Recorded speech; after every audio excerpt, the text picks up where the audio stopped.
Pane Jednotko, rozhodla o osudu dnešního utkání opravdu ta jedna jediná situace?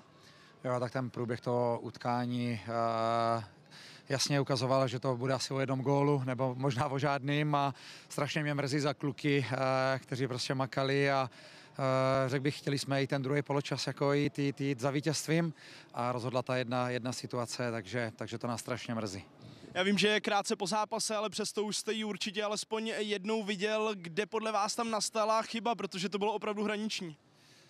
Myslíte ten gol? Ne, neviděl jsem jakoby ten záběr jako opakovaný vůbec, ale tady jsme propadli výjimečně prostě tady na pravé straně a vlastně krásný balon do kapsy a skvělá jakoby střelecká pohotovost vlastně útočníka Sparty.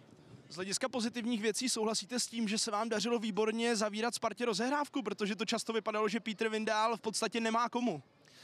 Jo, je to pravda, ale musím říct, že první poločas nám to nešlo tolik, jak bychom si představovali. Neměli jsme tolik zisku, který třeba v předchozích utkáních jsme měli. Druhý poločas jsme na to museli reagovat, lehce jakoby nějakou změnou té struktury v napadání. A je pravda, že prakticky druhý poločas jsme vlastně nepustili Spartu do toho, aby se do té kombinační hry dostala. Vybízel jste směrem k druhému poločasu i k větší aktivitě, protože i když defenzivně třeba v prvním poločasu to bylo výborné, tak směrem dopředu tam toho tolik nebylo. Jednoznačně souhlasím s váma.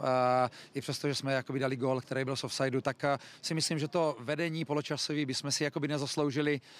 Na můj vkus jsme byli málo sebevědomí a byli jsme taky jakoby bojácní a myslím si, že ten vstup do toho druhého poločasu, druhý poločas, na to kluci skvěle reagovali. Ještě se chci zeptat na Matuše Malého, jak to zvládl, protože dostal první takovou, řekněme, velkou šanci ve velkém zápase.